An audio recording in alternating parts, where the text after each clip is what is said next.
श्रोता मित्र, एक बार फिर पवित्र शास्त्र अपने हाथों में लें और परमेश्वर के पवित्र वचन का अध्ययन करने के लिए मेरे साथ सम्मिलित हो जाएं।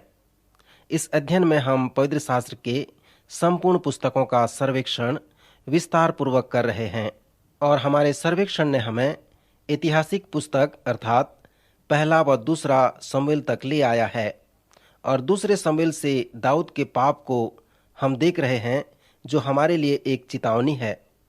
श्रोता, दाऊद के पाप से संबंधित मैं चाहता हूं कि हम एक और चरण में आएं और उस पर विचार करें। आप सोचते होंगे कि मैं दाऊद के पाप के विषय में बहुत कुछ प्रकाश डाल रहा हूं। मैं इसलिए ऐसा कर रहा हूं क्योंकि पवित्र शास्त्र में दाऊद के पाप के विषय बहुत बताया गया है। हमें यह पता लगना चाहिए कि क्यों परमेश्वर ने दाऊद के पाप के विषय में दूसरे शमूएल में इतना स्थान दिया है, और हमें यह भी सीखना है जिसे परमेश्वर दाऊद के जीवन से हमें सिखाना चाहता है। श्रोता, पवित्र शास्त्र के इस सर्वेक्षण में मेरा विषय यह है कि पवित्र शास्त्र के संपूर्ण पुस्तकों को आध्यात्मिक और व्यवहारिक रूप से हम अपने जीवन में लागू करें और उनका प्रयोग करें। जैसे हम पवित्र शास्त्र के प्रत्येक पुस्तकों में आएंगे, तो मेरी इच्छा है कि हम उन 3 प्रश्नों का उत्तर दें, अर्थात यह क्या कहता है, इसका क्या अर्थ है, और विशेष करके मेरे और आपके जीवन के लिए इसका क्या महत्व है। जैसे कि मैं इस दूसरे शमूएल के भाग में आता हूं, तो मैं विश्वास करता हूं कि उन प्रश्नों का उत्तर पाना बहुत ही महत्वपूर्ण है। दाऊद के पाप से संबंधित एक महत्वपूर्ण प्रयोग जो हमें करना है वह है कि क्यों दाऊद ने हमें अपराध की समस्याओं को दिखाया है। इसका हमें अवलोकन करना है। मैं आपको एक और उदाहरण देना चाहता हूं। मनुष्य के मन में 2 आयाम हैं, सचेतन और दूसरा है अवचेतन, और हम अपने विचारों के द्वारा इससे संघर्ष करते रहते हैं। हमारे सचेतन मन में अच्छे व सकारात्मक विचार आते हैं, जैसे यहोवा मेरा चरवाहा है, इसलिए मैं भयभीत नहीं होऊंगा, मेरे चरवाहे पर मेरा विश्वास दृढ़ है। कल्पना करें कि केवल उसके आधे मिनट के बाद जब हम अपनी कुर्सी सरकाते हैं, तब हम चिंता करने लगते हैं। हमारी चिंता का परिणाम हमारा बीमारी होता है। डॉक्टर कहते हैं हमारी जो शारीरिक समस्या है वह हमारी चिंता करने से है। मित्र, हमें चिंता नहीं करनी चाहिए, क्योंकि यहोवा हमारा चरवाहा है। दूसरे शब्दों में हमारे पास विरोध है, संघर्ष है। सो कैसे हम इस विरोध के विचार से संबंध रख सकते हैं?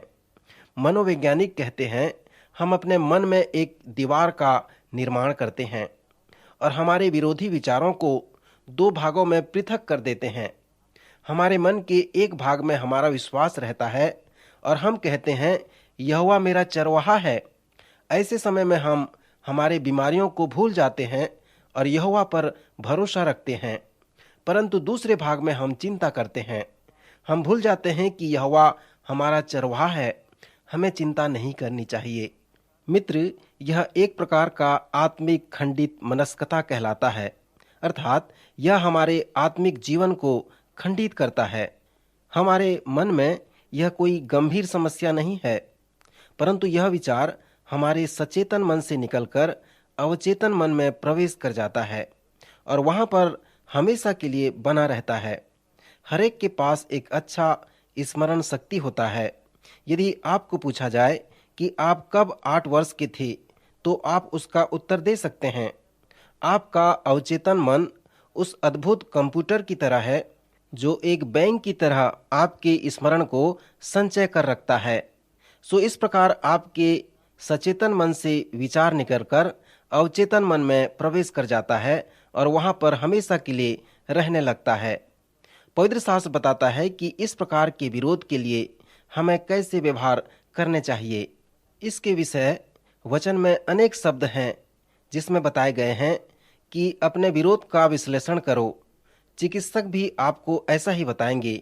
वे कहेंगे तुम्हारी समस्या यह है कि तुम्हारे पास बहुत विरोध है। सो आपको क्या करना है कि आपका विरोध आपसे हल हो सके।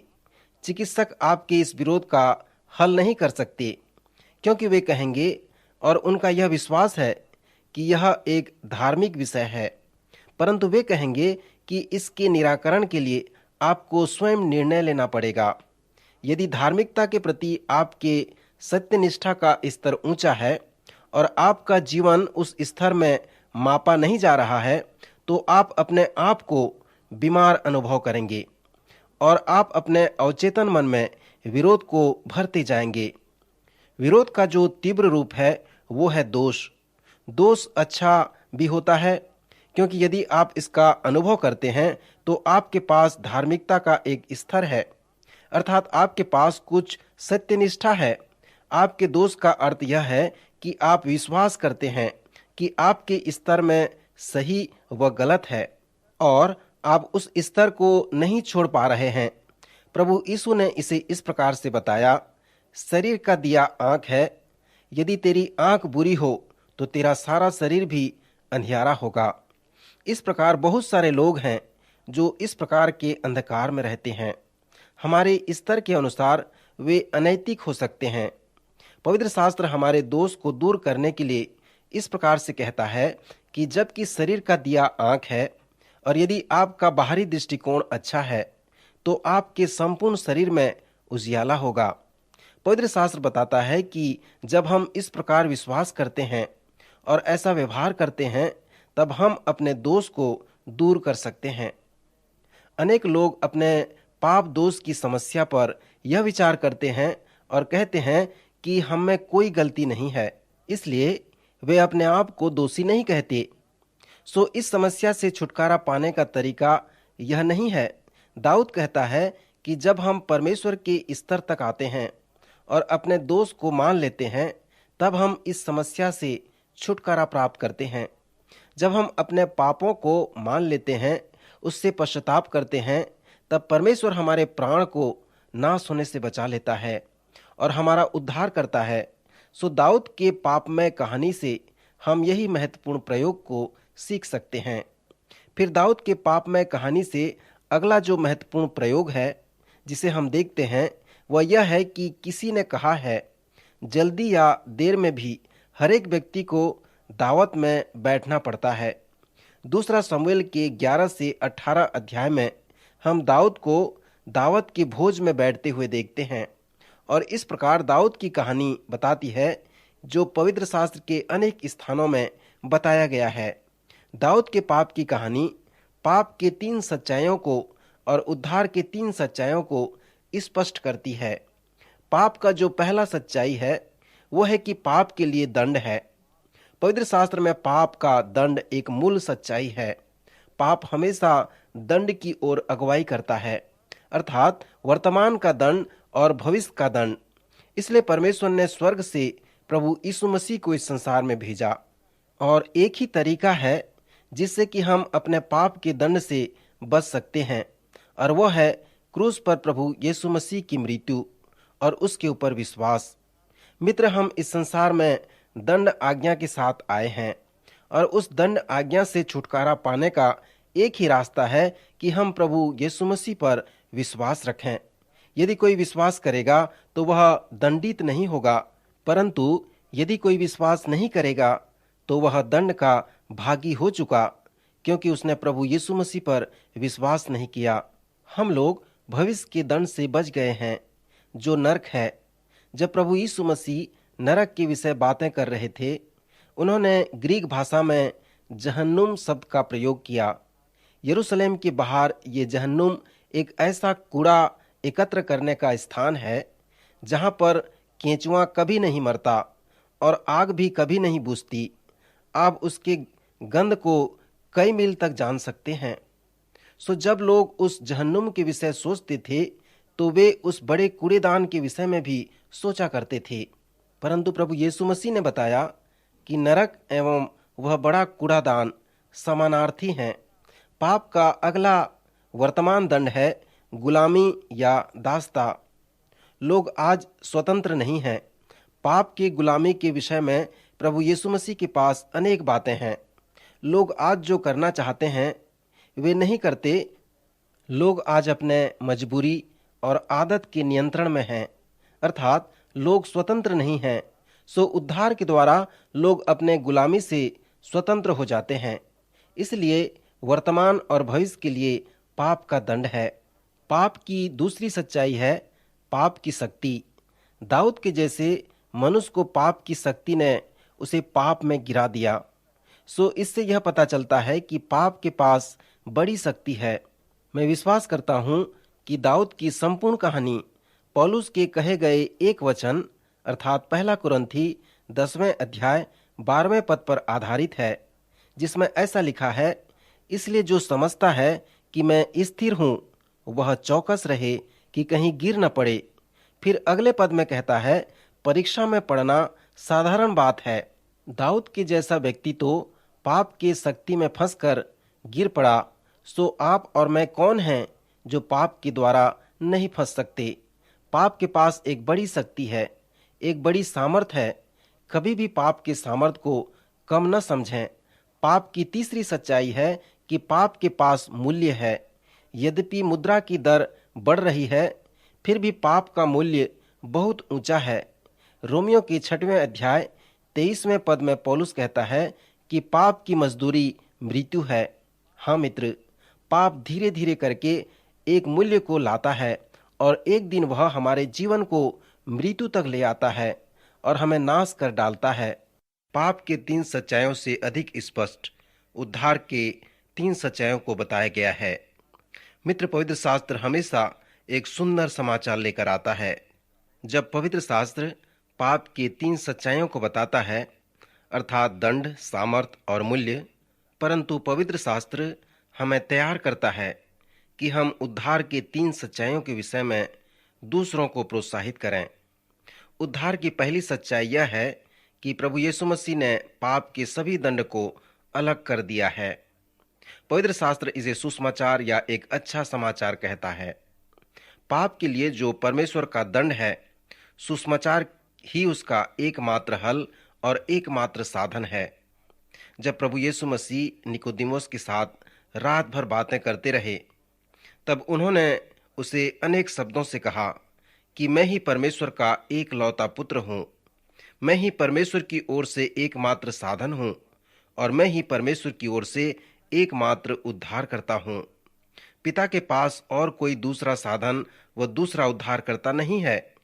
हाँ मित्र, यदि आप प्रभु यीशु मसीह के इस वार्तालाप को समझेंगे तो आप सचमुच में ये जानने पाएंगे कि यीशु मसीह ही परमेश्वर की ओर से एकमात्र उद्धारकर्ता और एकमात्र साधन है। आप प्रभु यीशु मसीह पर विश्वास करो या न करो, प्रभु यीशु मसीह का सुसमाचार ही हमें एकमात्र रास्ता दिखाता है, जिसके द्वारा हमारे पाप का दंड हमसे दूर हो जाता है। सो प्रभु यीशु मसीह का सुसमाचार ही उद्धार की पहली सच्चाई है। उद्धार की दूसरी सच्चाई का अच्छा समाचार पवित्र आत्मा है। पवित्र आत्मा के पास इतनी सामर्थ है कि वह पाप की शक्ति से मुझे व आपको बाहर निकाल सकता है। रोमियो की पत्री में यह भाग पौलुस का एक महान संदेश है। प्रेरित यूहन्ना अपने पहले यूहन्ना के 4 अध्याय और 4 पद में कहते हैं, क्योंकि जो तुम में है वह उससे जो संसार में है बड़ा है। आप अवश्य जानते होंगे कि पाप के पास सामर्थ है और वह पाप का सामर्थ बहुत महान है। यह परमेश्वर के सामर्थ के नीचे का है। पाप की शक्ति के बराबर संसार में और कोई दूसरा शक्ति नहीं है, क्योंकि दुष्ट की शक्ति और शैतान की शक्ति परमेश्वर की सामर्थ के नीचे हैं। परंतु शुभ संदेश यह है कि शैतान व पाप की सामर्थ से परमेश्वर की सामर्थ महान व बढ़कर है। पौलुस प्रेरित कहता है कि हम लोग पवित्र आत्मा के कारण उच्च विजेता के लोग हैं। सो अब हमें पाप के अधीन रहने और पाप में जीवन बिताने की आवश्यकता नहीं है। जब हम परमेश्वर के अनुग्रह में ठीक हैं, तो हम अपने जीवन में पाप की शक्ति पर विजय प्राप्त करने वाले हैं। पौलुस प्रेरित रोमियो की पत्री के 5वें अध्याय के पहले पद में इस पत्री के पहले चरण के समाप्त करने को कहता है कि सो जब हम विश्वास से धर्मी ठहरे तो अपने प्रभु यीशु मसीह के द्वारा परमेश्वर के साथ मेल रखें। इस प्रकार प्रभु यीशु मसीह ने पाप के दंड की समस्या को हल कर दिया। फिर पौलुस रोमियो की पत्री के दूसरे चरण को प्रारंभ करके रोमियो के 5वें अध्याय उसके दूसरे पद में कहता है, जिसके द्वारा विश्वास के कारण उस अनुग्रह तक जिसमें हम बने हैं हमारी पहुंच भी हुई और परमेश्वर की महिमा की आशा पर घमंड करें। परमेश्वर के साथ हमारा मेल है, पर इतना ही नहीं जो हमारे पास है, परंतु पवित्र आत्मा की सामर्थ है जो हमें यह संभव करता है कि हम संसार में रहकर जीवन व्यतीत करते हैं और परमेश्वर की स्तुति करते हैं। सो पाप की सामर्थ से पवित्र आत्मा की सामर्थ बढ़कर है। उद्धार की तीसरी सच्चाई समझने में थोड़ा जटिल है, जो दोष मुक्ति कहलाता है। यह उद्धार की तीसरी सच्चाई पाप के दाग और उसके मूल्य के विषय में वर्णन करता है। पवित्र शास्त्र में दोष मुक्ति का शब्द एक सुंदर शब्द है।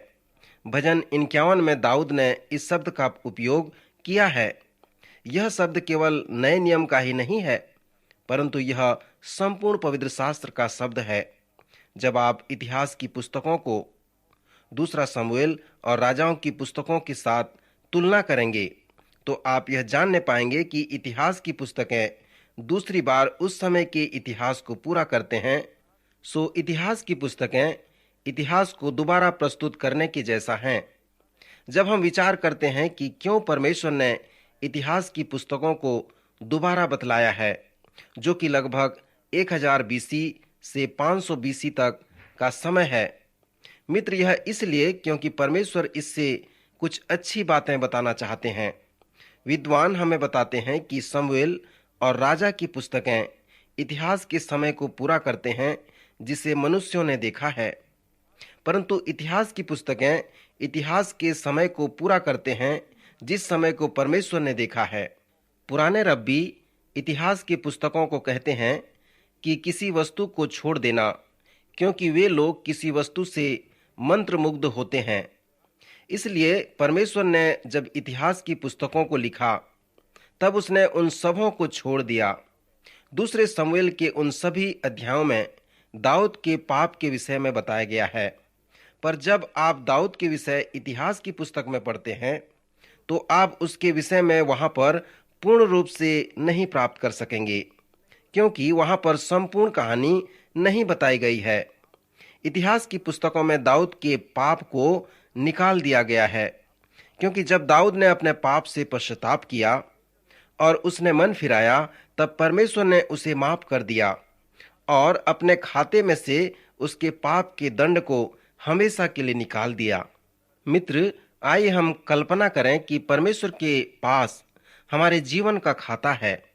एक कैसेट का रील है। जब हमारे जीवन की रील में पाप का भाव चलाया जाता है तब परमेश्वर उस टेप को काट देता है और उसका फिर संकल्प करता है, ताकि जब उस रील को दोबारा चलाए तो उसमें अर्थात हमारे जीवन में कोई भी पाप नजर न आए। हाँ मित्र, परमेश्वर आपके पाप को क्षमा ही नहीं करता, उससे आपको मुक्ति ही नहीं दिलाता, परंतु उसे हमेशा के लिए आपके जीवन से बाहर कर देता है और आपको ऐसा बनाता है कि आपने कभी पाप ही न किया हो। सो इसे ही दोष मुक्ति कहते हैं। इतिहास की पुस्तक में दाऊद का पाप एक बड़ा उदाहरण है। उसके पाप में स्वभाव का भाग परमेश्वर द्वारा निकाल दिया जाता है, काट दिया जाता है। श्रोता, पवित्र शास्त्र के पास इस दोष मुक्ति के विषय में बताने के लिए बहुत कुछ बातें हैं और इस दोष मुक्ति के संबंध में 3 शब्द हैं जो 150 बार आए हैं, यानी उसकी दृष्टि में अर्थात परमेश्वर की दृष्टि में। यह इस प्रकार है कि मैंने कभी पाप नहीं किया। परमेश्वर की दृष्टि में मुझ में पाप का कोई धब्बा नहीं है, कोई चिन्ह नहीं है। सो परमेश्वर की दृष्टि में दोष मुक्त होना बहुत ही महत्वपूर्ण है, परंतु कभी कभी मनुष्यों की नजर में भी दोष मुक्त होना अच्छा है।